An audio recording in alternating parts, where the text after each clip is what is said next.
Estamos viendo en la fraterna cadena Teleamazonas unas hualcas otavaleñas que están luciendo este momento nuestra representante en Naciones Unidas. Bueno, representantes de todos los seres humanos, ¿no?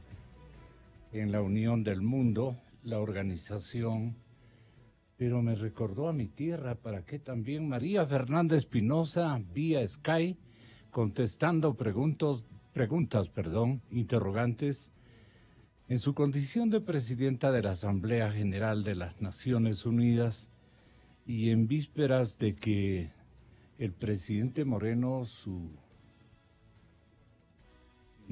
podríamos decir su compañero en muchos años en Europa, pues le reacomode en la Organización de Estados Americanos, que es su petitorio, pero eso está complicado. Bueno, sería bueno que tengamos el balance de gestión de María Fernanda. Darwin Saraquibe está con nosotros. Él es, señoras y señores, el secretario, un distinguido jurista, apreciado jurista, digno, muy digno de la confianza nacional. Ha permanecido durante muchísimo tiempo atestiguando, anotando, reconfirmando una serie de acontecimientos, y él está muy enterado del tema que vamos a abordar de primera instancia, porque yo quiero llevarle al doctor Darwin a recordar enero 28 del 2017, que en los anales de la institución en la que él ejerce las funciones de secretario general, el Consejo de Participación Ciudadana, también debe haber recordado. El secretario jurídico de la presidencia dice una nota que hemos ubicado en nuestro archivo. Repito la fecha, 28 de enero del 17. El secretario jurídico de la presidencia, ¿quién ejercía? El doctor Alexis Mera, doctor Darwin Saraquibe. Entonces este caballero, el secretario o exsecretario jurídico de la presidencia, arribaba a Brasil. El presidente le envió a hacer unos palanqueos que le ignoren a su vicepresidente en ese entonces. Y se reportaba lo siguiente: no hay nombres todavía. El secretario jurídico de la presidencia, Alexis Mera, regresó ayer del Brasil, dice la crónica, con una hoja en la mano. Es el comunicado que confirma el pedido de la presidencia del Ecuador al Ministerio Público de Brasil para que facilite y comparta la información de eventuales actos de corrupción de la empresa Odebrecht en el país en los últimos 30 años. En los últimos 30 años. No sé el alcance de este petitorio, 3 décadas aludía. Es lo que pudo hacer el funcionario durante el día que duró en visita al país sudamericano. Alexis relató que toda la información sobre el sonado caso de corrupción es absolutamente reservada, incluso en Brasil, por lo que hablar de nombres de momento no es posible, les dijo a los compañeros periodistas de ese tiempo. La fecha estimada para revelar más información se cambió por la muerte del juez federal que estaba conociendo este caso. El juez tenía que hacer un proceso de convalidación y oficialización de la información. En este momento se discute en la Corte Suprema de Brasil si el presidente Temer será el que nombre al juez o la propia Corte Suprema. Un detalle que bien nos puede servir. Sin embargo, aún hay cosas para hacer desde Ecuador para facilitar la investigación. El secretario, les estoy ubicando, señores invitados, en el escenario y en el tiempo adecuados para que podamos nosotros no especular, sino con claridad meridiana, aludir lo que ocurrió en ese viaje de Alexis Mera. El secretario iba a pedir información oficial de los nombres de altos funcionarios de Odebrecht que durante los últimos 30 años trabajaron en Ecuador. ¿Para qué? Para enviarla a Brasil y confirmar si alguno está entre los 77 exfuncionarios de la empresa detenidos en nuestro país, que se acogieron a la cooperación eficaz. Ellos narraron en detalle, según Mera, la trama de corrupción a las autoridades judiciales a cambio de la reducción de sus condenas. Aquí estamos saludando al periodista de investigación Fernando Villavicencio y al abogado petrolero, señor doctor Luis Calero. Mi cordial bienvenida. El tema es que el fiscal general Galo Chiribog en ese entonces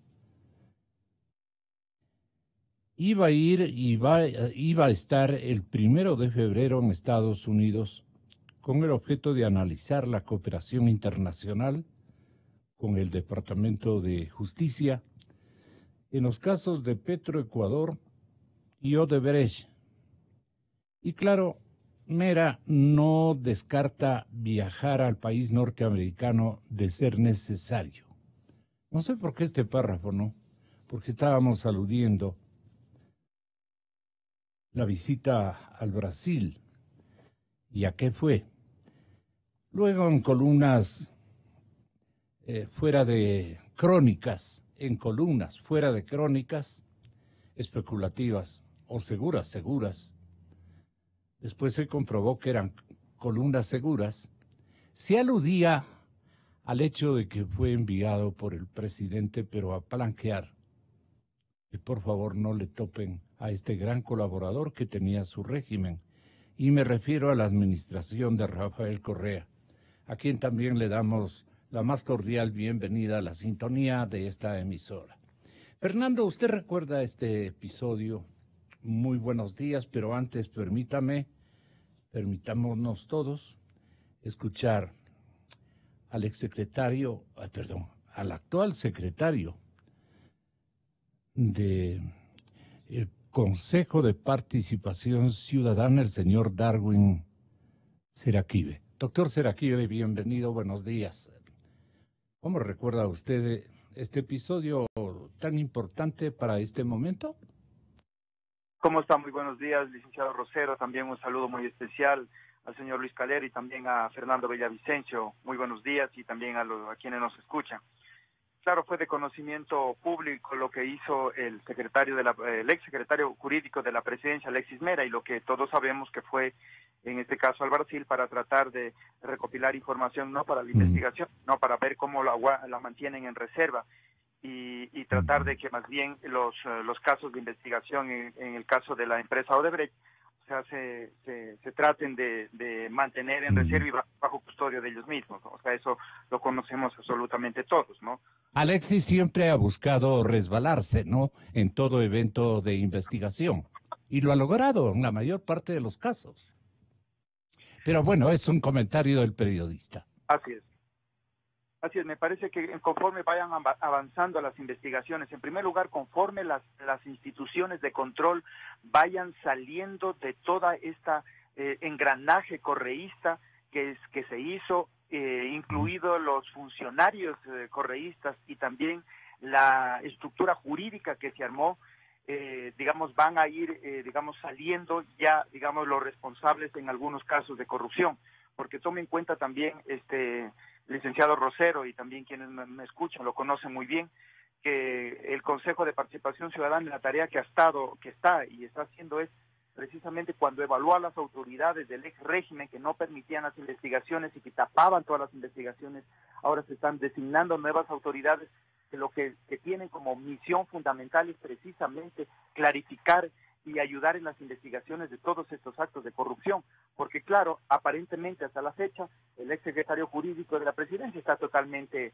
digamos, libre, o sea, no se le ha hecho todavía una imputación por parte de la Fiscalía, y eso es lo que en este momento estamos, ¿no? Pero estamos en un proceso, me parece que, si bien es cierto, han demorado como todo proceso de investigación, pero estamos en un proceso de cambio de autoridades que de alguna manera eso nos permite que a futuro se hagan investigaciones un poco más independientes y no independientes mismo como debe ser, ¿no? Las memorias del Consejo de Participación, ¿cómo ubica este viaje de Mera? ¿Cómo Pues establece o qué llegó a conocer para ver si están en los estándares de conocimiento y de memoria de mis invitados en el estudio, señor doctor Seraquibe? sí, a ver, el Consejo lo que ha hecho es por investigar casos así específicos y particulares y ver allí la participación de algunos servidores públicos. Por ejemplo, por decirle un ejemplo, en el caso de Manduriaco, en el caso de Refinería del Pacífico, las empresas que participaron en todo el proceso de la Refinería del Pacífico, todas las empresas que tenemos determinadas en el informe, etcétera, y de allí se determinan, por ejemplo, los responsables de quienes ocuparon funciones públicas en esos hechos que ha investigado el Consejo de Participación Ciudadana. En particular, no se ha hecho una investigación, por ejemplo, respecto del servidor público Alexis Mera, sino respecto de los hechos que se presume que existen delitos o hechos que pueden ser, que determinan algunas responsabilidades, y de allí determinar cuáles fueron los servidores públicos que intervinieron. Por poner un ejemplo, en el caso de la Refinería del Pacífico, aquí se determina claramente, por ejemplo, la participación del ex vicepresidente Jorge Glass, por ejemplo, y su relación, que ya lo sabemos además, pero aquí también se determina con la empresa Odebrecht y otras empresas más. Y allí, por ejemplo, uno de los delitos que indudablemente existen, aparte de peculado, por ejemplo, es el tráfico de influencias. Y ahí en el tráfico de influencias, por ejemplo, a nuestro juicio también está el exsecretario jurídico de la presidencia, Alexis Mera. ¿Usted recuerda, doctor, la memoria del Consejo de Participación Ciudadana recuerda cuál fue el objetivo estratégico que ustedes han comentado off the record o en intervenciones dentro de la Asamblea ante toneladas de evidencias que encontró Fernando Villavicencio y ha entregado indistintamente a las autoridades que han investigado, autoridades y también organismos que han venido tratando de darle ya una forma a lo que hizo Correa a través de Alexis Mera en la zona brasileña para ocultar las inculpaciones que reflejaban clarísima intervención en las componendas de la persona que está a este momento detenida. En estos términos, si usted me permite el recorderis, le voy a dar una pauta y él nos va también a dar un formato de lo que él investigó a su debido tiempo y entregó a diferentes autoridades. Escúchele si es tan amable, perdone, a ver si esto le trae más recuerdos a usted y unimos cabos. Fernando Villavicencio, autor de esta entrega de importante material de esta investigación, Alexis Mera. Un saludo, Gonzalo, un saludo al doctor Seraquibe. Y nuestra bienvenida a usted. Gracias al doctor Calero. Bueno, este es un tema viejo, el tema de Refinería del Pacífico. Así es. Alexis Mera es más viejo, digo el tema, ¿no? El tema Alexis Mera. El tema Alexis Mera y su viaje a Brasil es a contratar al estudio Tocini Freire. Yo les invito a que lean un reportaje en el portal Periodismo e Investigación Una Fuente del año anterior, donde subimos y están colgadas facturas pagadas por la Secretaría de Inteligencia, SENAIN, para la contratación de este estudio jurídico. Entonces, claro, el señor Mera, que sabía perfectamente que él participó, primero en qué, él fue parte de todo el proceso de negociación del convenio para dejar en libertad y para el retorno de Odebrecht. Este convenio fue suscrito el año 2010. el señor Luis Antonio Mameri, el jefe de la unidad de sobornos de Odebrecht para América Latina y África, señaló en su delación del año 2016 en la Procuraduría de Brasil que él había autorizado al representante de Odebrecht en Ecuador, Conceizao Santos Filo, a entregar 1.3 millones de dólares al señor Alexis Mera Hiller, secretario de la Presidencia, para dar curso a la firma de este convenio que liberaba de responsabilidades a Odebrecht en el caso de la Central San Francisco. Son delaciones que, maldición en este país, los jueces y fiscales y las organizaciones que luchan contra la corrupción no tienen. Yo pude ver este video, esta delación, y otras dos delaciones del señor Fabio Gandolfo y del señor Fernando Fernández Besa en mi exilio en Perú, en IDL Reporteros, con los colegas periodistas Gorriti y realicé que habían dos. conseguido. Ellos tenían, y aquí no tienen.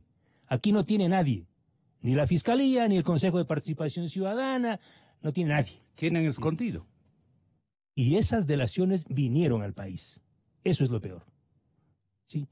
Esas delaciones, porque no es que Brasil entregó, a ver, le entrego este documento, sí, este no. Brasil, en el convenio con Ecuador, con la Fiscalía de Ecuador, entregó toda la información. Por eso es que el señor Carlos Vaca, protegido por algunos de este país, o por muchos, debe responder judicialmente, no en una rueda de prensa, judicialmente, a qué información recibió y qué información ingresó a los archivos de la Fiscalía.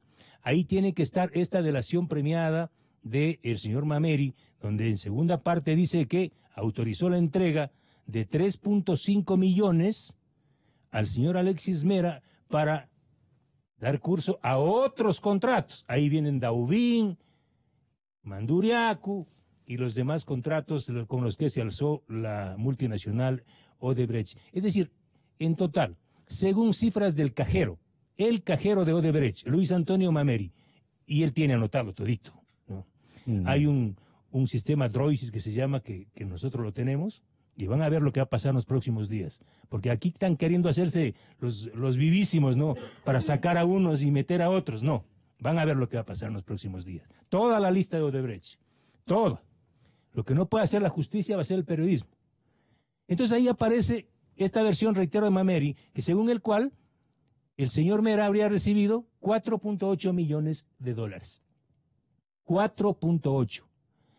Y quisiera preguntarle al señor Saraquibe también esto, porque en la misma delación del señor Luis Antonio Mameri, dice más abajito de lo de Mera, que él también autorizó la entrega de 6.4 millones de dólares al señor Ricky Federico Dávalos para el contrato del proyecto hidroeléctrico Manduriaco. Doctor Saraquibe, sería muy bueno que ustedes informen al país, porque resulta que la Comisión Anticorrupción es la denunciante de este proceso.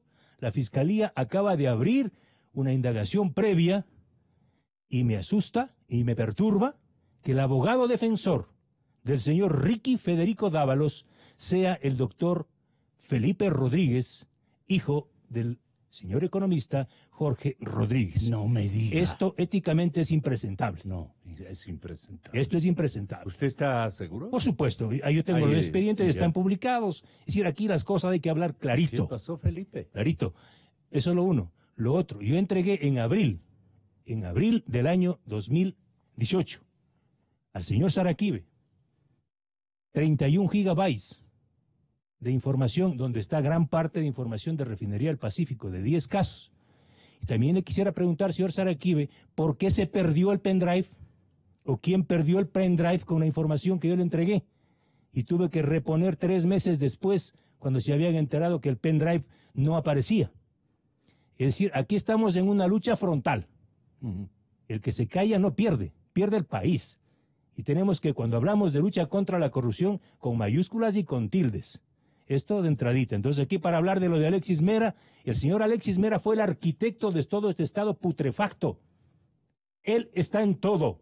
Él le amarraba desde los cordones a Rafael Correa hasta firmaba todas las autorizaciones para suspender jueces. Él manejó todo, Alexis Mera, y Alexis Mera es el único que no está procesado. Así es. Es el único. Y en el caso de Refinería del Pacífico, yo no sé por qué no le ponen en el informe. Cuando yo he presentado información que en el contrato con la compañía SK para hacer el estudio de ingeniería básica, la Refinería del Pacífico, el gerente le entrega a Alexis Mera Hiller el borrador del contrato y le dice: PDVSA está exigiendo que prácticamente subamos $120 millones al contrato con la compañía SK. Y es Alexis Mera quien aprueba firmar un contrato con un sobreprecio de más de $100 millones. Y ese contrato lo firma como testigo de honor Rafael Vicente. Y no veo que el señor Rafael Vicente y el señor Alexis Mera aparezcan vinculados en el informe del Consejo de Participación, como tampoco veo que aparezca la compañía KBC. ¿Por qué? ¿Acaso porque el pariente del señor Roldán es el representante jurídico de la compañía KBC? Híjoles. Aquí hablamos contra la corrupción en todos los términos. Doctor Moreno, y lo otro también, me sorprende que no aparezca en el informe el nombre de la compañía Azul, del señor William Phillips, porque no es que Worley Parsons... Que habitaban en Carondelet. Pero por supuesto, no es que Worley que Parsons... conversaban con todos los visitantes. Gonzalo, no es que Worley Parsons hizo las obras. Ahí. Worley Parsons no contrató, no fiscalizó. Quien hizo las obras y fiscalizó fue la compañía Azul, Mónica Hernández. Y también entregué esa información al Consejo de Participación. Toda esa información tiene el Consejo de Participación Ciudadana. Y tampoco aparece en el informe la señora Ivonne Favara, que fue la mano derecha del señor William Phillips de Azul, la que negoció los contratos del acueducto La Esperanza y los otros contratos con KBC, ¿sí? Y en Refinería de Esmeraldas. ¿Quién puede ser este momento me supongo? ¿Quién puede ser un asesor de información al presidente Moreno para un recorderis gigante? Por ejemplo, este momento la secretaria del señor presidente. Ella también cohabitaba. Vea, le voy a decir esto que es terrible. ¿Quién es el asesor principal de la señora Joana Pesantes? Ahí está. Diego Guarderas. ¿Quién era Diego Guarderas? El abogado de Alexis Mera en la presidencia de la República, el que le hacía todo. O sea, por favor. Y nos dicen que estamos cambiando. Y para que les sirva a ustedes, distinguidos contertulios, 2 tomas de Alexis Mera. El uno, como ya lo dije, para la televisión pública. El objetivo principal del gobierno es que se transparente toda la información del caso Odebrecht. El jurídico de la presidencia, Alexis Mera, presentó un escrito oficial en las dependencias de la Procuraduría Federal de Sao Paulo, en Brasil. Que nos proporcione toda la información relacionada con las declaraciones que hayan tenido que ver de los funcionarios de Odebrecht con respecto a los manejos con los contratos con el gobierno ecuatoriano. La idea es contar con una investigación que permita conocer los nombres de los presuntos funcionarios públicos que habrían sido coimados por dicha empresa brasileña. En cualquier momento esos documentos se pueden develar. Por lo tanto, he venido acá primero a personarme en el tema, a pedir que nos den la información apenas legalmente sea posible, y queremos nosotros ser los primeros en conocer quiénes son los corruptos para hacer el debido proceso investigativo. Para ayudar en las investigaciones se contrató a un estudio jurídico de Sao Paulo. Entonces yo les voy a enviar, por ejemplo, los cargos que ocuparon en el gobierno de Félix Cordero, las personas que salieron mencionadas en ese documento que salió en redes. Segundo, de haber otros casos, le daremos las vinculaciones de las personas, sobre todo brasileñas, que pueden estar involucradas, porque tenemos la nómina de los funcionarios de Odebrecht que trabajaron en esos años en Ecuador. La idea es contar con datos fidedignos y comprobados. Si salen nombres de funcionarios, tendríamos que hacer la investigación debida, porque nosotros tampoco vamos, y eso lo ha dicho el presidente Correa reiteradas veces, nosotros nos vamos a pasar exclusivamente por una revelación de un corrupto como Odebrecht para efectos de aceptar responsabilidades. Tendría que demostrarse con pagos, enriquecimientos ilícitos, lavado de activos o el delito que se investigue. Finalmente, Alexis Mera, secretario jurídico de la presidencia, asegura que esta investigación tomará algún tiempo. Esto debido a la cantidad de información que consta en el proceso legal, especialmente aquella en la que exfuncionarios de Odebrecht habrían delatado los presuntos actos de corrupción. Y era el cheque que le entregó a Alexis la compañía corrupta Odebrecht. Era un cheque santo. Provenía del Espíritu Santo. Era convalidado por el Vaticano. de gana le meto al Vaticano. Pero era un instrumento de transacción por los pagos que los corruptos que fueron al Brasil habían recibido, como acaba de recordarnos la denuncia de nuestro invitado Fernando Villavicencio. Aquí hay otro, a ver si le ayuda al doctor Darwin, a usted Fernando, y tal vez también a Luis Calero, a recordar este otro. Alexis Mera señala que en las investigaciones que realizaron en varios paraísos fiscales, se encontró lo siguiente. Hemos hecho una investigación, por ejemplo, y aquí la tengo, ustedes se las han entregado, en las Islas Vírgenes Británicas, en Suiza, en Hong Kong y en Panamá hasta ahora, ¿no? Porque esto depende también de la cooperación internacional, sobre el ingeniero Jorge Glass, sobre el ingeniero Esteban Albornoz, actual candidato en Azuay, pero sobre cuyas obras había contratos de Odebrecht. Como ustedes se ha hablado mucho de Mandarillaco, se ha hablado también creo que de Toche Pilatón. Y en estos 4 países la institución de revisión de lavado de activos ha determinado que no hay ninguna investigación de lavado contra ellos. Y también contra el tío del vicepresidente de la República, porque como ustedes saben, tras bastidores y tras las cortinas y en las redes siempre se habla de que el tío está atrás de negocios de corrupción. Bueno, no hemos encontrado nada, porque en estas cosas, señores, pruebas, siempre pruebas. No podemos destruir la honra de una persona si no tenemos pruebas. Exa FM. La suya, Alexis. ¿Cómo vamos a destruirla? Terrible. ¿Cómo vamos a destruir? ¿Qué le trae este momento a la memoria, doctor Darwin, en lo que ha procesado, ha conocido el Alto Consejo de Julio César Trujillo? Yo lo que quisiera decir, licenciado Rosero, y quienes están participando también de este conversatorio, Fernando Villavicencio y también Luis Calero. En primer lugar, en este momento nosotros, como Consejo de Participación Ciudadana, sí estamos en un proceso investigativo de varios casos que el Consejo determinó mediante resolución en abril del 2015. Pero hay que tener una, digamos, aquí lo debo decir un poco por responsabilidad inclusive, porque yo en primer lugar... ¿Hay que tener sigilo? ¿Perdón? ¿Hay que tener un poco de sigilo, dice?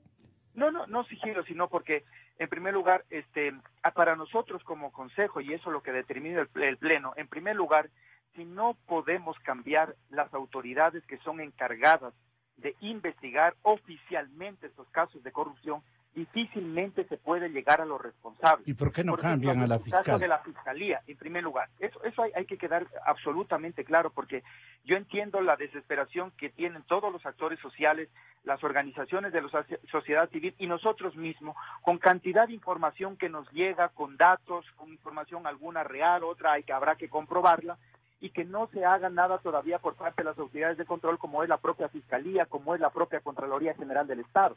Entonces, porque existen inclusive, además de la autoridad, cabeza de la institución, también existen mandos medios que tienen que sanearse. Entonces, ese es un punto que para el Consejo, y tanto que fue para el país, que en la consulta popular del 4 de febrero se determinó de que se cree este Consejo Transitorio para evaluar a todas las autoridades de control, y ahí se ha hecho. Entonces, ese es un punto importante, y estamos en este momento en un proceso de renovación de esas autoridades de control que tienen que investigar todo lo que inclusive se ha planteado, la información que ha entregado Fernando. ¿Por qué no se ha podido hacer hasta este momento, doctor Darwin?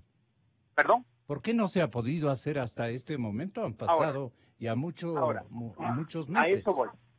A eso voy. Entonces, ese es un primer punto que debe quedar absolutamente claro. O sea, si no tenemos autoridades de control nuevas, independientes, y que esas además saneen todos los mandos medios de las instituciones, difícilmente se puede llegar, digamos, a investigar de manera objetiva. Precisamente, por ejemplo, un ejemplo de eso, ¿qué pasó con la lista integral de Odebrecht? Hasta la vez no sabemos, porque los fiscales que han estado encargados allí por ejemplo, tampoco la han hecho pública. ¿Por qué no la han hecho pública? Habrá que decirles públicamente y ellos tendrían que venir a responder por qué no lo han hecho. Entonces es un punto muy importante. Segundo, claro que el Consejo está investigando, por supuesto.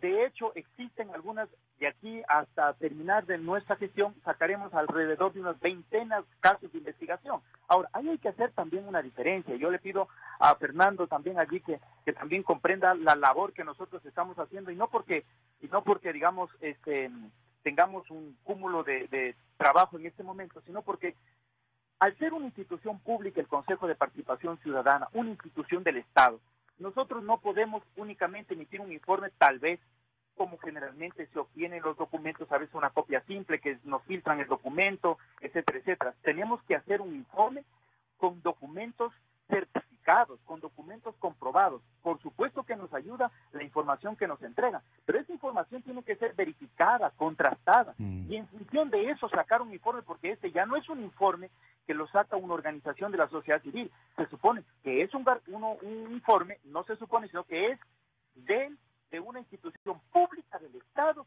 que está diciendo ya oficialmente los hechos que allí están determinados. Pero hasta eso ya se nos va el carro de la avenida de la impunidad, pues. Claro, pero bueno, habrá que ver, por ejemplo, dependiendo del tipo de delitos, puede ser así. Pero mire, también licenciado Rosero, o sea, los casos, como bien se ha dicho, no son nuevos, no son de ahora que estamos, develando. Son casos que vienen inclusive desde el periodo... Estoy recordando, por ejemplo, el tema, doctor Calero, de Zingue. Doctor Calero, ¿usted recuerda el tema de Zingue? Buenos días, gracias. Bienvenido, por la invitación. doctor Calero.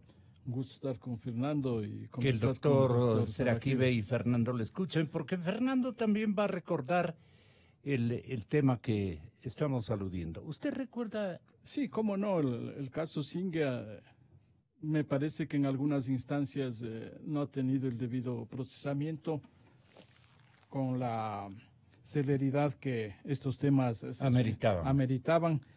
Se entendería que la Fiscalía ha anunciado para los próximos días ya un pronunciamiento sobre el tema, así que habrá que esperar para ver qué dice la Fiscalía. De nuestra parte ya lo dijimos en su oportunidad, nuestro criterio, y esperemos a ver qué es lo que dice la Fiscalía. Sin embargo, Gonzalo... ¿Qué aspira que diga? No, la Fiscalía tiene que imputar, tiene que... ¿Qué obligadamente tendría que decir? No. No nos va a salir con otro libreto de disimulo. No es suyo. No, yo no hago juicios mediáticos. Verá, mire, Gonzalo, la Fiscalía debe tener las evidencias, debe tener los indicios para formular, ¿no es cierto?, su acusación, para presentar el caso como corresponde, sin excluir a nadie. Sin excluir a nadie. Y ahí los niveles que tengan y que hayan participado. Si participó el señor Correa en un acto de corrupción, tiene que ser imputado el señor Correa. Si estaban los exministros de Energía, tienen que ser imputados. Si está Petroecuador, si están las comisiones de calificaciones. Ser imputados en el caso Zingue? Todos los que participaron fundamentalmente en la adjudicación. ¿Quiénes son? Y yo no digo, mire, inclusive, a ver, Gonzalo, si vamos a analizar el caso Zingue, lo analicemos detenidamente. Mire, el caso Zingue, yo objeté el informe de Contraloría. ¿Por qué? Porque el informe de Contraloría no tomó en cuenta situaciones anteriores. Y al desvincular esas situaciones anteriores no se incluyó la globalidad del caso. Entonces, no quisiera entorpecer el proceso que está dado a raíz de un informe, yo digo parcial, de la Contraloría, y que en función de eso estará... ¿Parcial o parcializado? Vamos, yo digo parcial. El informe es parcial, porque no tomó en cuenta antecedentes que son gravitantes. Y son gravitantes, por ejemplo, el hecho de que existía un informe de una compañía especializada que determinó un volumen X de reservas y que debía ser considerado. Entonces, por eso le digo, Gonzalo, es que la Fiscalía va a actuar en función de eso, y la Fiscalía tiene que necesariamente actuar en función de que previamente la Contraloría haya establecido indicios de responsabilidad penal. Porque caso contrario, legalmente con el COIP y antes con una resolución de la Corte Suprema no podía actuar la Fiscalía, no puede actuar. Y a eso quiero referirme también, luego de que me permita usted, saliéndonos de Zingue, para hablar de cuán si realmente son de efectos mediáticos o de efectos institucionales, de propósitos mediáticos o de propósitos institucionales algunos de estos informes. Y ahí tiene usted un diagnóstico. Pero no, yo estoy diciendo, mire, a mí me habría gustado encontrar en la página web del Consejo el informe para poder leer, analizar y dar un criterio mucho más. ¿Por qué no lo han ubicado? No, porque no está, pues. Hay un boletín de prensa y eso es todo lo que existe. Entonces, con base en ese boletín de prensa, no cabe hacer un análisis jurídico parcial, muy detenido, muy detallado. De todas maneras, sí me parece, leyendo el boletín de prensa y algunas ¿Qué se desprende declaraciones, no, que se está presentando un informe donde se establece la posibilidad de responsabilidad penal por delito de peculado. Entonces, si retornamos a lo que señalaba hace un momento, si la Contraloría no ha establecido esos indicios de responsabilidad penal por peculado, simplemente la Fiscalía no puede hacer nada. La Fiscalía no podrá procesar eso. Sí. Entonces, ahí es cuando yo digo, esto tiene cuánto de mediático y cuánto de institucional. Y no solo me refiero en este caso exclusivo, porque hay otras actuaciones de otros funcionarios públicos, de otras instancias del sector público que actúan de igual manera. Sí, entonces se lanzan informes, se lanzan determinados, ni siquiera denuncias. En este caso me parece que hay una denuncia, no sé si es un informe presentado simplemente a la Fiscalía. Pero, por otro lado, usted tiene entonces que la Contraloría ya realizó, entiendo, exámenes parciales a distintos procesos dentro de lo que es Refinería del Pacífico. Y la Contraloría ya emitió un pronunciamiento. También emitió. Sí, ya emitió un pronunciamiento. Lo que no he visto de nadie, Gonzalo, es un análisis global al proyecto. Un análisis global al proyecto. Porque incluido, mire usted, ahora es un nuevo informe. Hace pocas semanas hubo un informe de unas compañías privadas que se contrató a través del PNUD, que contrató el Ejecutivo a través del PNUD. Hay un informe técnico sobre la refinería del Pacífico. Y lo dijimos aquí también. Resulta que es un informe parcial desde mi punto de vista, porque nadie enfoca en su globalidad el proyecto, si el proyecto debió o no debió. Una pista del contenido. Yo le estoy diciendo, ¿de qué? Este que es parcial. No, lo que usted dijeron. juzga que es parcial. Sí, lo que dijeron, porque no enfoca el problema en su globalidad. 1.500 millones. Si usted desmenuza los 1.500, secciona los 1.500 millones y se van haciendo informes parciales respecto de un contrato, de otro contrato, encuentra que aquí hubo unos milloncitos más, otros milloncitos menos. Pero el global de haber desperdiciado 1.500 millones de dólares no está concebido en ninguna investigación, en ningún documento. Obviamente que Fernando ha tenido algunos pronunciamientos en sus periódicos digitales juzgando, cuestionando la globalidad del proyecto. ¿Sí? Y la globalidad del proyecto nos dice, por ejemplo, que en el gobierno del coronel Gutiérrez se declaró como proyecto de interés nacional la construcción de una nueva refinería, pero ubicada en Jaramijó. Y luego viene un cambio y dice, a ver, ¿y quién cambió de Jaramijó a otro lado? ¿Y a título de qué? Por ejemplo, esa vinculación, mire, no se estableció. Y desde ahí comienzan una serie de decisiones que van articulando un proyecto que termina en este grandísimo fracaso de los 1.500 millones de dólares en un terreno aplanado. Por ejemplo, el análisis global estructural, que ahí sí viene. Y usted no tiene que olvidarse, Gonzalo, la ciudadanía tampoco, de que existían determinados proyectos que eran de interés presidencial y que hacían seguimiento. O sea, calificaban determinados proyectos para que puedan ser informados semanalmente al presidente de la República. Es decir, habían estos compromisos, llamaban compromisos presidenciales.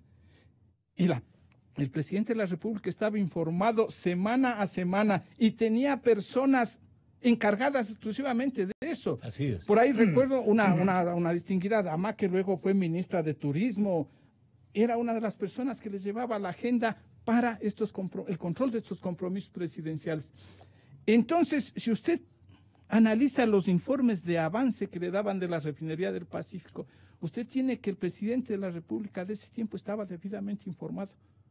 Y él, pero obvio, y él con un doctorado, Correa. y él con un doctorado en economía y masterados en unas cuantas cosas, debía percatarse de la barbaridad que se estaba cometiendo al impulsarse un proyecto en el aire, un castillo de naipes que era la ejecución de obras sobre un proyecto que no tenía financiamiento.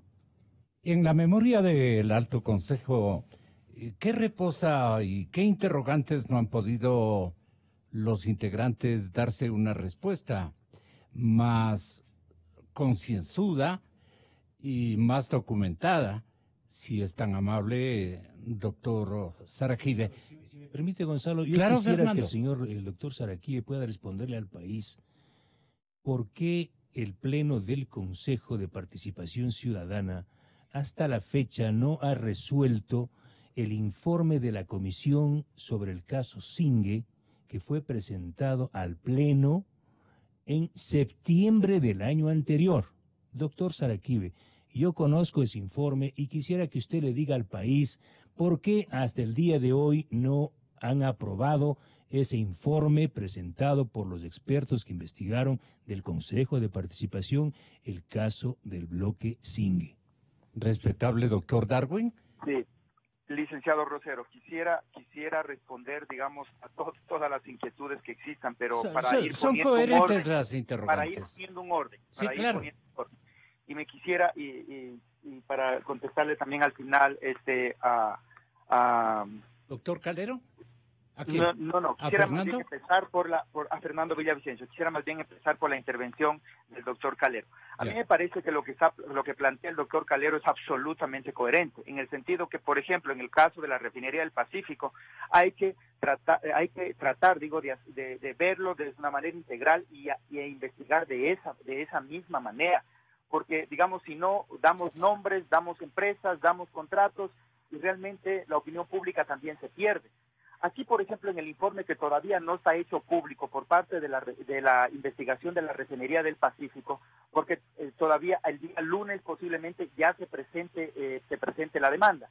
Entonces, por ejemplo, solo para decirle la estructura, para que después puedan investigar ese informe y el Pleno resolverá hacerlo público, y además yo considero en lo personal que debería hacerse público, porque eso además es un mecanismo para que la propia ciudadanía exija que ese informe sea debidamente analizado, investigado, y que las acciones que allí se dicen, digamos, todos tengamos conocimiento y les exijamos a la autoridad de control para que siga investigando. Entonces, por ejemplo, sería bueno primero analizar por puntos, por ejemplo, las irregularidades en la gestión patrimonial de la compañía Refinería del Pacífico.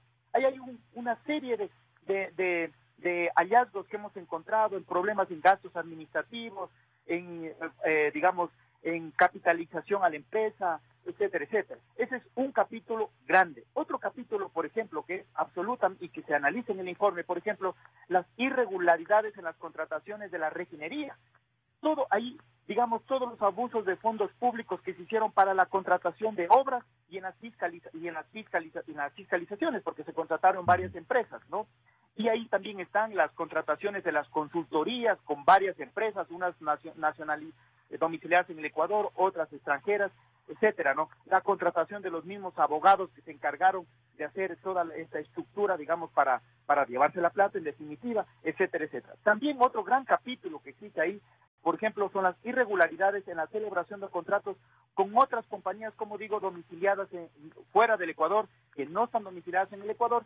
Y otro gran capítulo respecto de la misma refinería del Pacífico es lo que tiene que ver con las omisiones por parte de la Contraloría General del Estado en la auditoría de control de esos recursos que se manejaron en la refinería del Pacífico. Entonces, si hacemos por partes, podríamos ir analizando, porque de lo contrario nos perdemos en toda la investigación. ¿Usted puede preguntar por partes concretamente, ahora, Fernando? Eso por un lado. Eso solo para terminar, doctor Rosero. Eso por un lado, para contestar un poco, digamos, al doctor Rosero, porque él planteaba hacer un análisis global y estructural, y ahí hay que coger por partes, porque si no, ¿cómo nos perdemos en la investigación? Escojan ahora, ustedes que también quisiera el mecanismo, pero para decir la plena. Pero por supuesto, el Consejo de Participación Ciudadana, por Dios, o sea, no está tratando de ocultar nada a nadie. y se dirá con nombres y apellidos a los que tienen que ser. Ya están en los informes, ahí no ocultaremos. Más bien, si alguien sabe que alguien está tratando de ocultar información, de no poner toda la información correspondiente, porque es que no lo digan. Allí no se está tratando de ocultar nada a nadie. Y haremos lo que tenemos que hacer. O sea, al doctor Julio César Trujillo no le pesa ni a los consejeros que están Desde allí, luego. o sea, ningún compromiso. Conocemos. Así que no hay compromiso con nadie. El único compromiso es con el pueblo ecuatoriano y de investigar. Ahora, ¿qué es lo importante en esto también que hay que resaltar para que quede? Porque el Consejo de Participación Ciudadana Transitorio terminará sus funciones en unos 3 meses. Pero ¿qué es lo que pasa con estos informes? Aparte de lo que he dicho, esta es una información que estamos sacando contrastada, verificada, porque es un órgano del Estado como el Consejo. Pero además, el Pleno del Consejo ha tomado una resolución, todo el Pleno por unanimidad, en la que ha dicho que aquí el informe de investigación, lo que está allí, es real. Y que además este Consejo presenta la denuncia, es decir, además es parte de la investigación y además es parte procesal en esa investigación. Claro. Es decir, de aquí en adelante, los próximos consejos tendrán que seguir investigando y tener los recursos suficientes para que todo lo que está en ese informe se clarifique. Es lo que, digamos, para que no sea solamente la Fiscalía General del Estado, por un lado, que le corresponde la acción penal, pero también existe otra institución del Estado que va a estar allí vigilante de lo que está pasando, además como parte procesal. Eso me parece que es muy importante que la ciudadanía tenga claro. Y además, y con un tercer elemento, a mí me parece que una vez que este informe ya se presente la denuncia, se presente con la resolución del Pleno del Consejo, se haga público para que la ciudadanía haga un seguimiento de todas las investigaciones que se están realizando. ¿Ustedes no llegarán el momento en que puedan decirle a la fiscal general de la República, a la doctora Ruth Palacios, un poco no le da vergüenza que sea más bien el doctor Iván Granda, el subsecretario de Acción Política del gobierno, y no usted como fiscal general de la República subrogante, los que anuncian los primeros 17 testaferros, que usted no los ha indagado y lo indagan desde afuera, más bien desde la Presidencia de la República?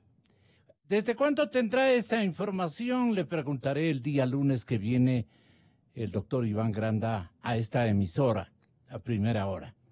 Pero esta pregunta, ¿cómo la ve usted, el doctor Calero y Fernando Villavicencio?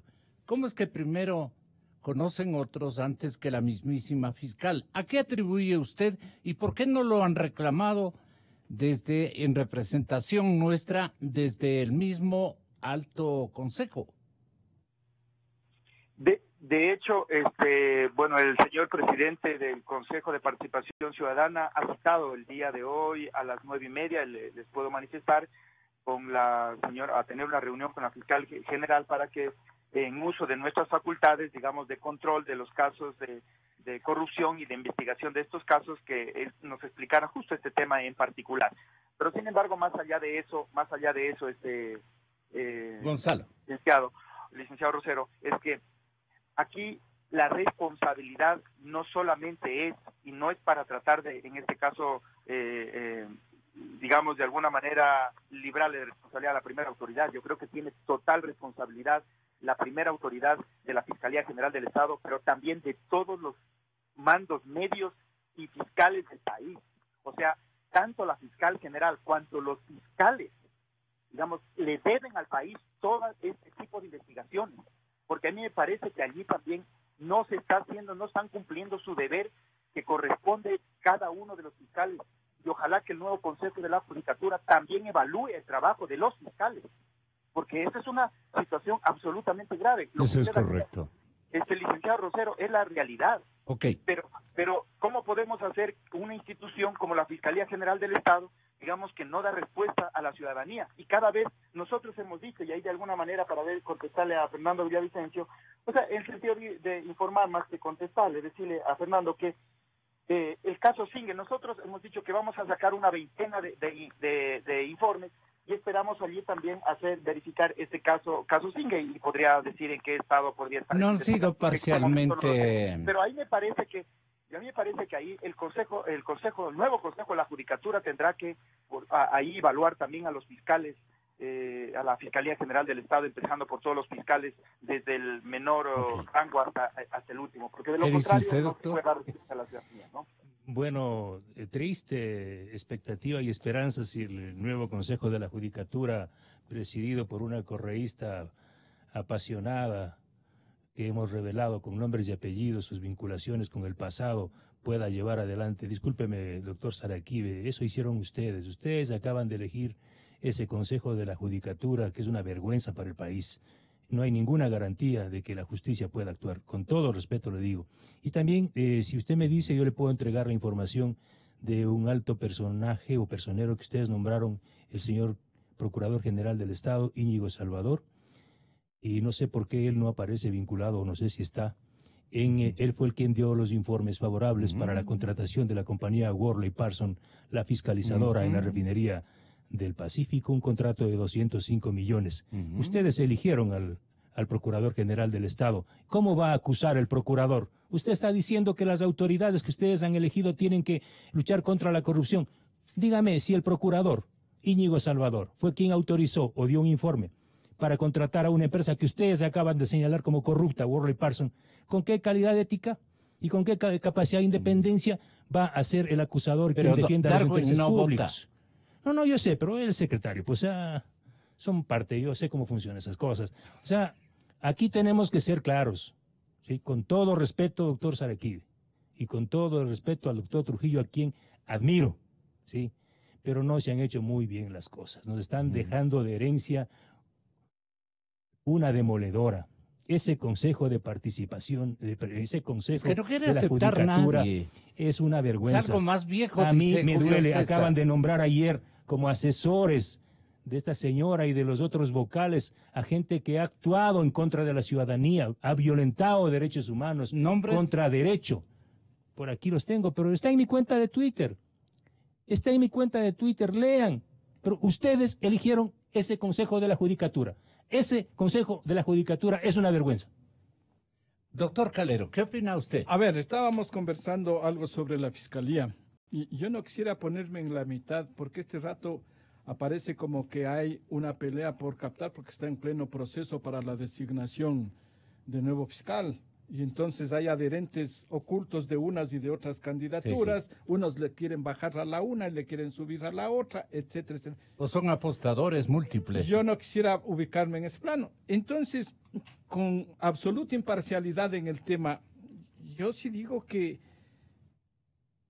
y ratifico lo expresado hace un momento, que cuánto de mediático, Gonzalo, cuánto de mediático tienen algunos pronunciamientos de distintos funcionarios oficiales. Y a mí me parece que la actuación del viceministro es mediática.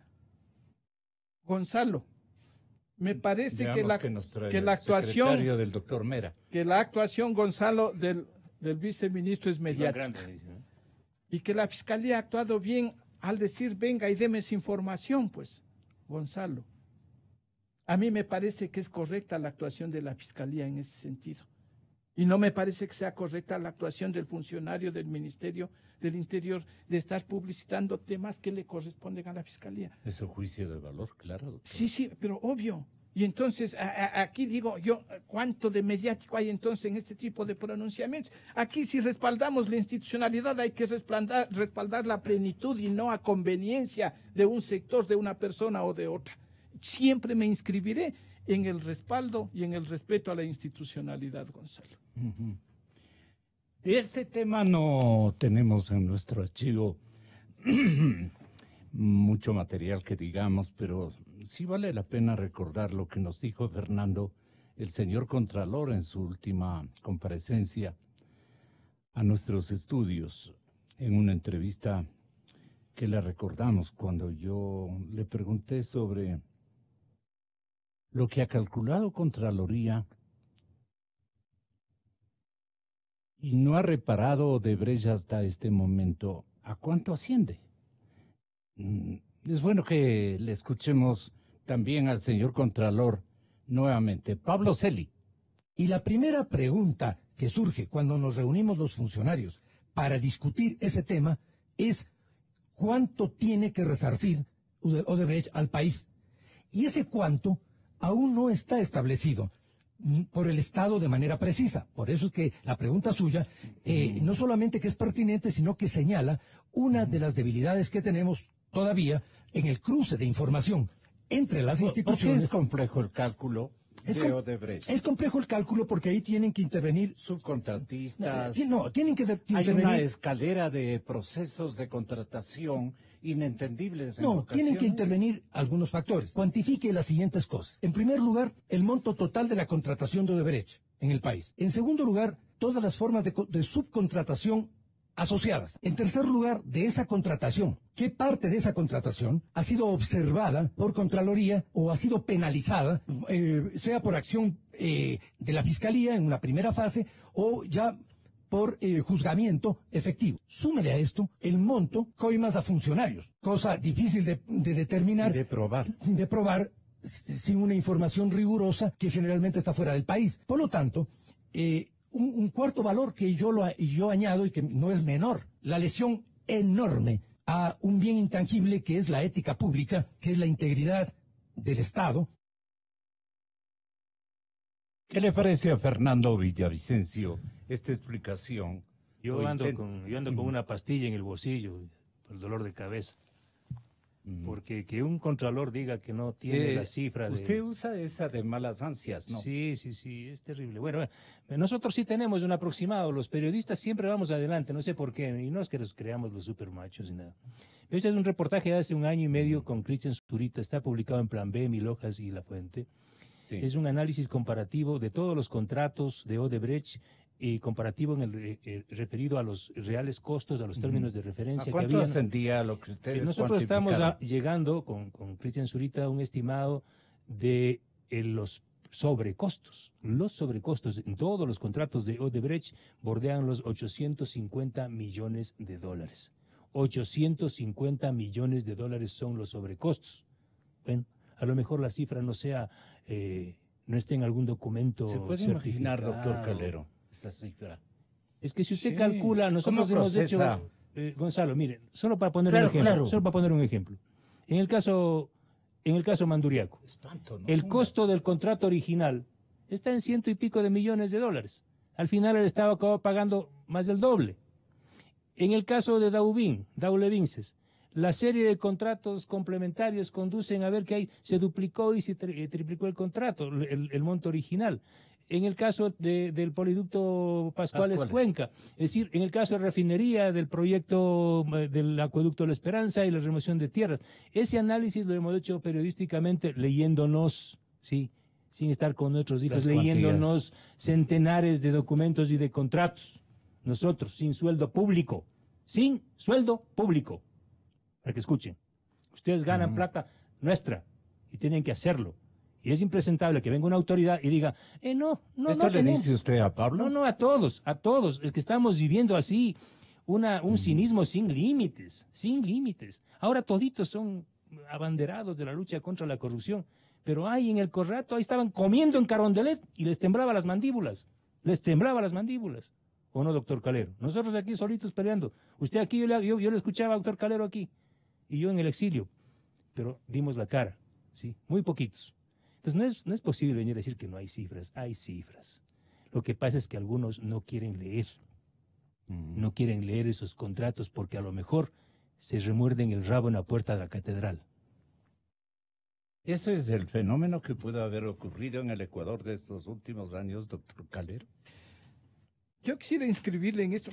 Mire, el problema es tan complejo, Gonzalo, es tan complejo, que en el caso de la refinería del Pacífico yo inclusive estoy pensando en una componenda transnacional. ¿Componenda transnacional? Pero por supuesto, porque... ¿Cómo lo prueba? No lo voy a probar. Son deducciones nada más. Porque si tuviese las pruebas, González... Bueno, no lo pruebe. Mire, ¿cuáles son ¿de qué manera los elementos que le llevan a por esa eso deducción? yo comencé haciendo un recorderis respecto de la ubicación inicial del proyecto de nueva refinería. ¿Quién y cómo y por qué lo cambiaron? ¿Y para ququé? ¿Y cómo es que luego aparece PDVSA aparece el coronel Chávez a comandar el proyecto de la refinería del Pacífico, porque ellos son los que imponen, por ejemplo, la selección y la contratación de SK. Documento. Pero claro, hay documentos. El hecho de haberle adjudicado el 49% de participación a PDVSA, cuando ministros de esa época le preguntaban ¿y qué crudo van a procesar? Va a venir crudo de Venezuela. De Venezuela, en aviones viejos. Pero dése cuenta entonces, la injerencia. Pero cómo se burló hasta con estos aviones. Escúcheme, Chávez, Gonzalo, ¿no? la injerencia entonces de Venezuela, de PDVSA, del chavismo en el proyecto de la refinería del Pacífico, da para dudar que fue esta una componenda transnacional. Sí. Y contratistas, viejos contratistas Ahí sí. de PDVSA fueron recomendados aquí para eso. Y mire, he estado revisando muy ligeramente anoche un informe, por ejemplo, a los estados financieros del 2014, desde el 2015 de la refinería del Pacífico. Y me he encontrado con unas cifras, con unos temas escandalosos, como aquel, por ejemplo, de que se le contrató a PDVSA para que asesore gerencialmente a la refinería del Pacífico. Y son millones y millones de dólares que les dieron. Y por ahí un saldo que se le debía, dijeron, eso para futura capitalización a cargo de PDVSA dentro de la empresa de economía mixta. Es decir, que el Ecuador le pagaba a PDVSA, le pagaba a Venezuela y después decía, lo que le debe, eso ponme a mi cuenta como un monto de capitalización de la empresa. Entonces uno se percata de estas situaciones y dice, a ver, este era un asunto que no fue tomado como decisiones exclusivamente en el ámbito nacional. Este fue un asunto que se tomaron decisiones, por lo menos en contubernio con otro país, con otro mandatario. Y lo que dice Luis Calero es preciso. El apellido yo ya dije. Hay un documento firmado por Nelson Martínez, exgerente de PDVSA y de Citgo en Estados Unidos, acaba de fallecer hace un mes en la cárcel de Venezuela, para que el gobierno de Maduro haya condenado a la cárcel a Nelson Martínez. Es que Nelson Martínez ya era un demonio, ¿sí?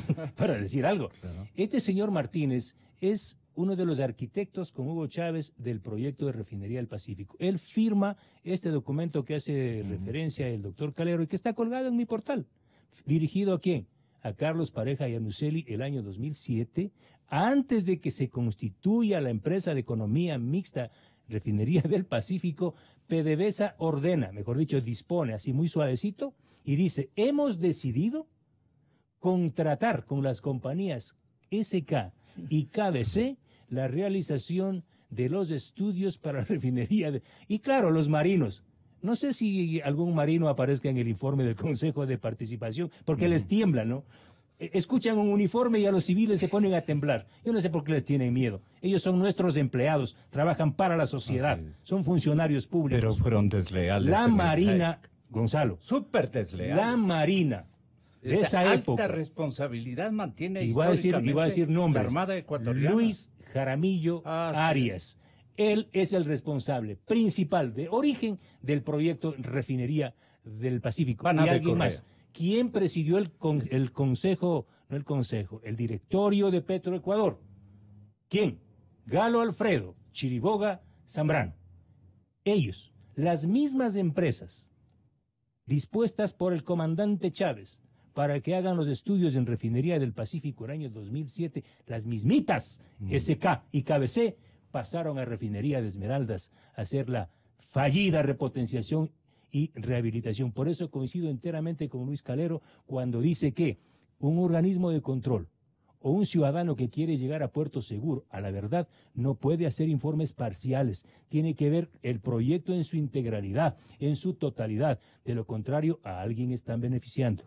El trabajo del Consejo queda con puntos suspensivos. Pero ¿qué diría usted si le correspondería, doctor Dargo? Incapacidad lo tiene, memoria lo tiene. Usted ha contemplado explicaciones y especulaciones inclusive de unos y de otros, doctor Zaraquiri. ¿Qué debería decir un prólogo de un libro del Consejo de Participación Ciudadana de Julio César Trujillo. Histórico documento podría ser. Sí, bueno, yo lo que podría decir que realmente el Consejo de Participación Ciudadana hace todo transitorio, hace todo el esfuerzo posible por, además de cumplir con el mandato popular del 4 de febrero, que tiene que ver, fue con la evaluación, la designación de nuevas autoridades, la investigación de casos como los que hemos empezado a presentar y hasta el fin de la gestión, y también las propuestas de reforma legal para digamos, de alguna manera desentramar toda esa institucionalidad que permitió la impunidad y la corrupción. En eso estamos, en eso está el Consejo de Participación Ciudadana y lo va a hacer hasta el último día. Ahora, respecto de las investigaciones, que es lo que, digamos, ha copado la mayor parte de nuestra intervención en el medio, hay que tener absolutamente claro que en el caso de la Refinería del Pacífico hay algunas indagaciones previas que están abiertas y que están en proceso de pericias.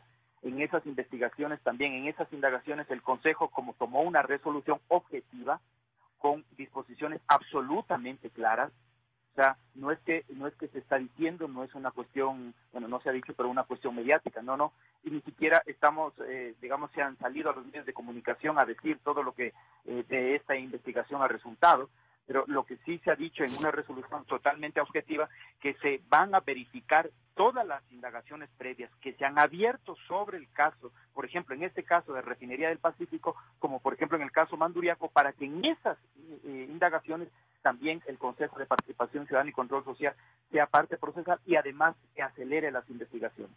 Por ejemplo, en el informe que espero que la próxima semana ya se haga público una vez que se lo presente a la Fiscalía General del Estado, ustedes podrán verificar inclusive los nombres que digamos a algunas que preocupa además que deberían estar y no lo están aparentemente, pero yo le puedo decir que el Consejo de Participación Ciudadana pondrá los nombres de las personas que tienen que estar allí y además y de otros que podrán salir en las investigaciones, pero por ejemplo allí a nosotros en el informe, claro que obviamente consta pues el contraalmirante Luis Jaramillo Arias como presidente ejecutivo de Petroecuador y así otros más, que inclusive están señalados en algunos informes de la Contraloría General del Estado. Pero eso solamente para terminar, licenciado Rosero, por ejemplo, otra de las cosas que también, además de eso, se presenta una denuncia particularmente sobre tráfico de influencias, precisamente porque en el caso del ex contralor Carlos Poli, que guardó los exámenes 4 años y solamente en el 2018 se pudieron sacar esos informes con responsabilidad penal. Y ahí también existen responsabilidades de los propios auditores de la Contraloría que en esos años realizaron las auditorías y también se guardaron la información. Entonces también el Consejo sobre eso va a presentar una denuncia para que se investiguen también a esos auditores. En todo caso, yo lo que diría ninguna lucha es suficiente por el caso en el caso de la lucha contra la corrupción. Yo creo que el Consejo hace enormes esfuerzos con las limitadas capacidades logísticas que tiene en este momento para poder develar estos casos de corrupción y objetivamente ponerle al Consejo al frente de estas investigaciones. Eso me parece sumamente importante porque es el Consejo como institución quien hará frente en estas investigaciones. ¿Usted por qué cree que el señor Iván Granda se adelanta con la precisión elaborada de dar a conocer al país que son en número de 17 los testaferros que dice conocen los mayores milagros de este panorama tan putrefacto y los beneficiarios? En el tema de los beneficiarios, ¿qué sacará en claro la memoria del Alto Consejo de Participación Ciudadana?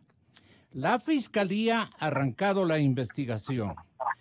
La idea es descubrir la identidad de los 17 testaferros.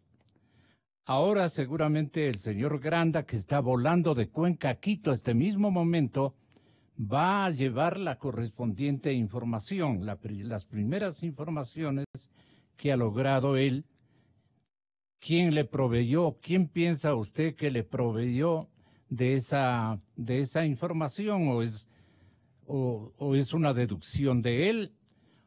¿O el Palacio Nacional de Gobierno, la Presidencia de la República, tiene la obligación, más que la obligación, le sonó bien al presidente Moreno ser el actor fundamental de la denuncia y del esclarecimiento de los milagros que estos 17 testaferros tienen en su memoria, en su dominio, en su conocimiento y en su acción de disimulo, porque son testaferros, prestanombres. El señor Granda ha hablado de testaferros y con base en eso vamos a investigar quiénes son esos testaferros. ¿Para qué? Sería mi pregunta para Luis Calero. Palacios aclaró que Granda no es investigado y que simplemente espera que rinda su versión y entregue las evidencias a las que hace referencia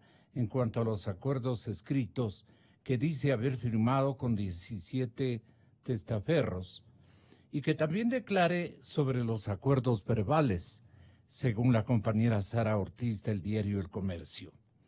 Pero Granda dijo que esto se concretará después de que se apruebe la ley anticorrupción y de protección al denunciante, que impulsa el Ejecutivo.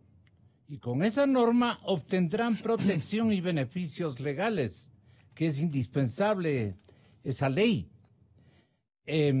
También las propuestas también son muy importantes que conozca la ciudadanía. Las propuestas que están formulando es la construcción de una ley anticorrupción, otra, y protección del denunciante para recuperar dineros malversados. Si hacen esa ley, nosotros hablamos, dicen algunitos. Proyecto de ley de recuperación de capitales para, valga la redundancia, recuperar dinero de la corrupción. Un tercer alcance, un proyecto de ley de extinción de dominio para traspasar bienes incautados a nombre del Estado, aún sin que haya una condena. También se pide eliminar el informe, doctor Calero, de la Contraloría para que Fiscalía abra indagaciones por peculado y enriquecimiento ilícito. Sarita Ortiz ha redactado que el quinto punto es aumentar la sanción por tráfico de influencias. El sexto, declarar la muerte civil de los sentenciados para que no puedan ser servidores ni candidatos a una dignidad. Sancionar intento de cohecho entre privados. Una octava actividad, impedir, o octava disposición legal, impedir contratación con firmas corruptas. El 9, crear la figura de investigación compleja para agilitar procesos. Tipificar la corrupción como un delito. Impedir la destitución de servidores judiciales para que los operadores puedan actuar. ¿Son procedentes estas propuestas, doctor Calero? Lo que creo que es improcedente es la manera como se ha estado actuando, Gonzalo. Desde hace algún tiempo aquí hemos venido insistiendo en la necesidad de una coordinación a nivel estatal para el combate a la corrupción. Mire usted, el Consejo de Participación es un órgano de una función, que es la función de transparencia y control. Pero bajo la égida de esta función, o como parte de esta función de transparencia y control, están todos los entes, valga la redundancia, de control. Entonces está Fiscalía, está Contraloría, la Superintendencia, la Procuraduría. Pero caramba, entonces, ¿cómo es posible que no se haya conseguido un acercamiento entre todos estos entes de control y propusiesen una sola propuesta, una alternativa legislativa por parte de todos ellos? Unos apuntan por aquí que el Tribunal de Cuentas, otro que me quiten el informe previo de Contraloría, el otro que yo. Y caramba, aquí no hay una visión de Estado. Entonces no existe una visión de un combate certero a la corrupción. La institucionalidad tiene que funcionar así. Entonces esta función debería haber hecho ya una propuesta que pase por revisar todas las alternativas que usted ha leído, ha dado lectura y que históricamente se han venido. Pero no hay una cohesión institucional. Le pruebo que el señor presidente de la República dispone que primero más bien sea un intermediario de él, el señor doctor Iván Granda, que estará el próximo lunes a primera hora en esta emisora, y que ya debe haber llegado a la capital de la República y que hoy comparece ante la fiscal. Pero di tú primero, ¿quiénes son los testaferros? ¿Quiénes son los testaferros? Que ya tenemos inventariado el número de testaferros y dónde están ubicados. Porque si le das a la RUT...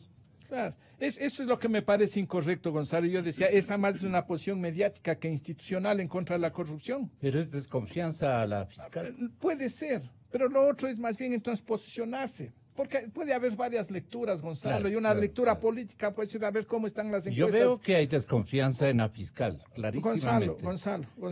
Va a avisarles ella a los testaferros, a de decir, yo no quiero defender a la fiscal. ¿Cuántos meses tiene en ejercicio de sus funciones la fiscal? Tendrán 2 meses, 3 meses.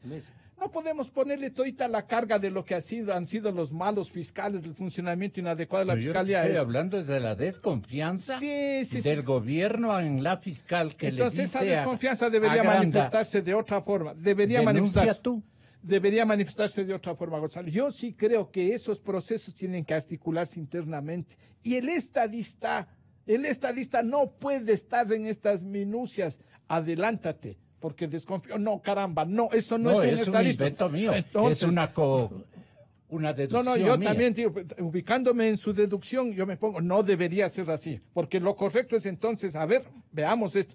Yo sé que la UAFE puede haber hecho los descubrimientos. Yo colijo como periodista. Sí. Ese es nuestro trabajo. Yo como analista le doy mi opinión, ¿no es cierto? Por eso le pregunto. Entonces yo digo, la UAFE entrega a quién primero la información. ¿A la fiscalía o a la presidencia? ¿O a quién? ¿O procesa sola? No sé. Pero sí, entonces, deberíamos advertir nuevamente la necesidad imperiosa de que, respetando la institucionalidad, todos converjan a una lucha frontal y decidida en contra de la corrupción. Y la mejor manera de hacerlo es de una manera articulada, organizada, y no queriendo llevárselos por otros, cada quien por su lado. Y rompiendo, vuelvo a insistir, la institucionalidad. Los periodistas de investigación, ¿por qué no fueron los primeros en detectar a estos 17? ¿O ustedes tienen 117? Yo tengo como 300. Claro. Pero no voy a salir a decir, vea, yo acabo de pactar con los testaferros porque será estoy muerto. O quiero salir en un titular. O sea, yo comparto lo que, y no es un tema de afinidades o no, o de afectos o desafectos. ¿Existe fiscalía o no existe? La fiscalía es el único órgano del Estado ecuatoriano que está en la obligación de procesar estos casos. Si estamos hablando de testaferros, de gente que prestó el nombre para amasar y acumular fortunas del Estado ecuatoriano. Entonces yo como ciudadano, por más funcionario público que sea, no puedo arrogarme ninguna función de nadie.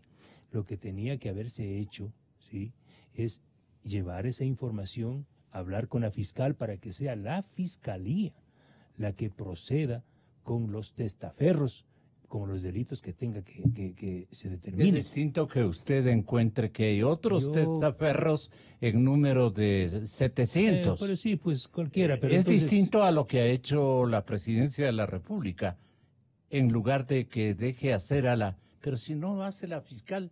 y conoce el señor presidente de la República. Bueno, lo que tenían que, no tenían por qué haber hecho ruedas de prensa ni nada. Entonces ahí queda clarito que coincido con lo que dice el doctor Calero, de que lo que existe es un ánimo por copar titulares de los medios, por posicionar el tema, y creo que para los ecuatorianos está claro. Yo les digo con absoluta frontalidad, el pueblo ecuatoriano sí sabe quiénes. ¿Quiénes descubrieron y estos 17 el mayor sí están trabajo? ¿En sus listas investigadas? No sé si coincidan algunos, pero yo sí sé, pues yo he dicho con nombres y apellidos. No sé quiénes sean los que va a presentar el señor Granda. Ojalá coincidan algunos con los que yo tengo, pero cuando yo tenga confirmado, pero cuando lean mis reportajes, ahí están muchos nombres. ¿sí? De autores directos, mediatos, testaferros, etcétera, etcétera. Ahí están. O sea, yo no tengo por qué... ¿Y por qué no vino a avisarme a mí, le ha de decir la doctora Ruth? No, yo en le he otros entregado. términos, con Pero otras yo modalidades. le he entregado, mire, el caso ¿Por qué le Singue- avisa a su presidente y no viene a Pero comunicarme mire, primero a mí? yo qué hice en el caso Singue. Yo fui, aunque no era mi tarea como periodista, hice un reportaje y le entregué al señor Contralor, Carlos Polide en esa época. Señor Contralor, es su obligación, investigue, ¿no es cierto? ¿Qué hice en el caso de Petrochina? He hecho 20 investigaciones, he publicado un libro, 2 libros. ¿Y qué hice lo primero? Señor fiscal general, investigue. Aquí creo que hay irregularidades y gente sospechosa. Pero yo no estaba diciendo, y aquí están los testaferros.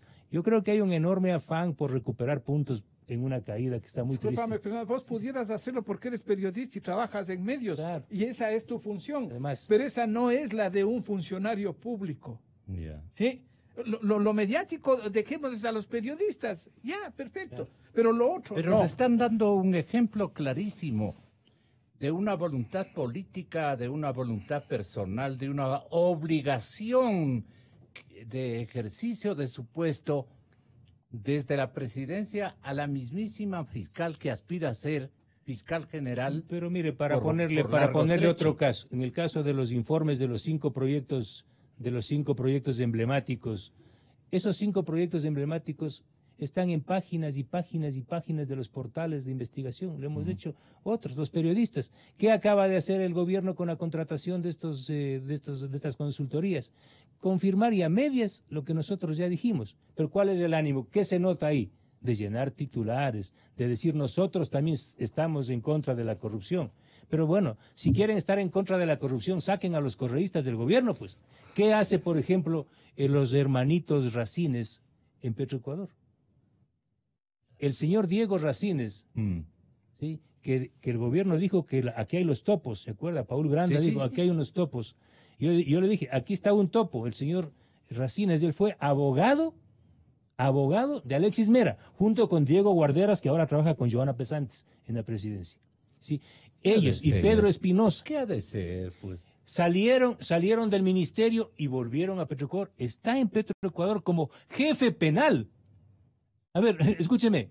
El jefe penal de Petroecuador ¿Se llama? es el abogado de Alexis Mera, Diego Racines, el hombre de confianza de Jorge Glass. ¿Y quién le acompañó a Alex Bravo?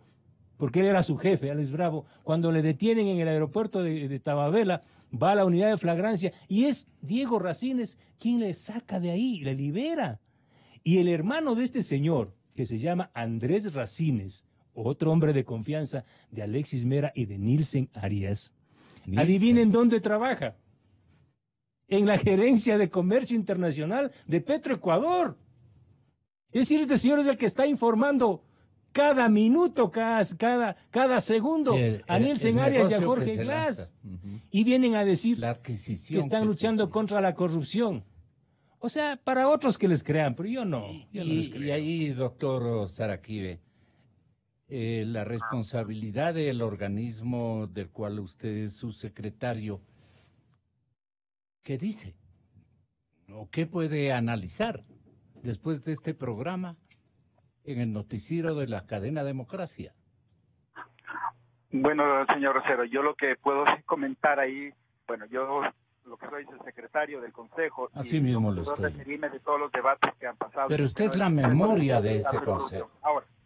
Ahora, pero el Consejo tiene unas competencias absolutamente claras. O sea, nosotros no podemos investigar investigar sí, pero no podemos meternos ya en la gestión propia hasta de designación de funcionarios que corresponden ya al Ejecutivo o a otras funciones del Estado. Entonces, y sobre eso no me puedo ni siquiera pronunciar, ni podemos hacerlo porque no lo podemos y no lo debemos hacer además. Lo que sí nos corresponde, por ejemplo, ya investigar casos en la lucha contra la corrupción, que es lo que estamos haciendo, y con total objetividad. O sea, aquí no es que nosotros vamos y presentamos la denuncia, no, es respaldado con informe absolutamente técnico, investigado, con anexos, certificados, con documentos, para que la Fiscalía haga la investigación y además que a nosotros nos tome en cuenta como aliados para poder investigar. O sea, nosotros estamos dando pasos absolutamente serios en los casos que cogemos para investigar. Si hubiéramos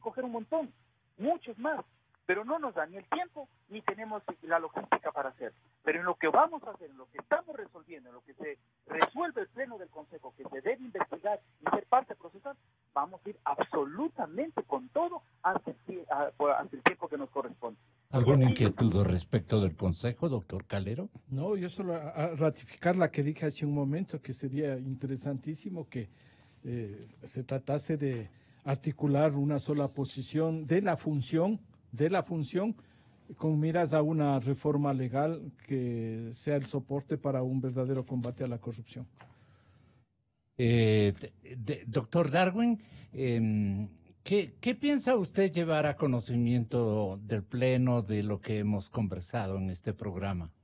Bueno, los señores consejeros son absolutamente conscientes que uno de los objetivos del Consejo Transitorio es la propuesta de normativa legal que permita, como dije antes, que permita, digamos, de mejor manera investigar los casos de corrupción y evitar la impunidad. Y en eso se está trabajando. Va a haber una propuesta al respecto, y así que el doctor Calero en eso tiene total razón, y va a haber una propuesta de eso. ¿Qué buscan las 11? Que la función de transparencia, por ejemplo, no es parte de la Fiscalía, y tampoco es parte de la Procuraduría General del Estado, ¿no? Pero como función de transparencia habrá una propuesta, como se ha referido el doctor Calero, porque esa es uno también de los objetivos del Consejo Transitorio. Mejor le pregunto a Fernando, con todo el respeto a usted, por respeto, ¿no? Le pregunto a Fernando, que es un ciudadano y un periodista muy original, muy independiente de los actores, especialmente públicos y privados. Pero, Fernando, las 11 iniciativas anticorrupción, que parte de ellas acabo de leer, proceden del Congreso. ¿Qué busca disimular el Parlamento? Igual quiere salir del hoyo, pues, con el 15% de respaldo popular, yo hubiese cerrado las puertas realmente. Están bien para investigar diezmos, esas cosas chiquitas. 15%, no pasan de ahí. Son expertos en investigarse a ellos mismos. Imagínense al nivel de corrupción que hemos llegado, que para lo único que ha quedado la Asamblea es para que se investiguen ellos mismos, su microcorrupción. Pero el resto, realmente este país está no podrido. Es macro. O sea, no, es la micro, o sea, un diezmo es una microcorrupción comparado con el lleve de 1.500 millones de dólares de refinería del Pacífico. Pero la inercia es un macro elemento de corrupción. Sí, yo creo que es transversal. El silencio. El Estado está podrido. La falta de fiscalización, pues el incumplimiento de la Carta Política, pues. Si es principal obligación fiscalizar al Ejecutivo, ¿qué han hecho allí, pues? Nada. Vean las disputas que están. Vean las disputas que estarán volviendo al cada día ecuatoriano volviendo a pedirle el voto. Gonzalo, cada día yo escucho en la calle, cada día, cada instante la gente que dice, esto está podrido. Señor Villavicencio tiene toda la razón, y muy pronto habrá un clamor generalizado que se vayan todititos, hasta los que pedimos que se vayan todos. A ese nivel está el Ecuador. Que se vayan todos, hasta los que piden que se vayan todos. No quiere terminar. No. Sí. Pero está buena la consigna. Por eso no pido nada más bien. Sí. Buena consigna. Mire, yo creo que efectivamente hay que... Para viernes está bueno Muy bueno. Abra la botella. Mire, Gonzalo. Sí me parece a mí que los medios de comunicación juegan un papel fundamental en un proceso de educación social para que no vuelvan a repetirse designaciones, elecciones como las que ahora lamentamos y que la patria lamenta profundamente. Es materia de un trabajo serio de los medios, yo diría persistente, en advertir a la población de todos esos falsos mesías y de que tuvieran la suficiente perspicacia, la suficiente capacidad para advertir detrás de algunas ovejas están unos lobos sedientos de corrupción. Que alguien dijo que simple y llanamente cuando se obtienen recursos, por ejemplo, para una campaña electoral de aportaciones, luego tienen que facturarse esas aportaciones. Por un lado, y por otro lado, quienes tienen recursos lo que hacen es una inversión y van obviamente, a recuperar esa inversión. Parte de los diezmos ha sido eso, según se escuchaba nosotros, recuperar la inversión que hicimos en campaña, los créditos, etc. Entonces, me parece que siempre será oportuno advertir a la población la necesidad de hacer análisis más serios, más profundos respecto de los candidatos por quienes van a votar. Esta nota indicativa del fiscal general Galo Chiriboga, que estará presente el 1 de febrero en Estados Unidos desde archivo, ¿no? Estará presente el 1 de febrero en Estados Unidos para analizar la cooperación internacional con el Departamento de Justicia en los casos de Petroecuador, yo sé, pero digo es de archivo. También vale revisar, ¿no? Esto para otro momento. Muchas gracias, doctor. Quiero expresar mi rotundo y profundo reconocimiento al secretario del Consejo de Participación Ciudadana, a la otavaleña, como suelo decir, que se ha lucido esta mañana. Muchas gracias por su concurso y ha sido muy importante su papel en esta mañana, Darwin.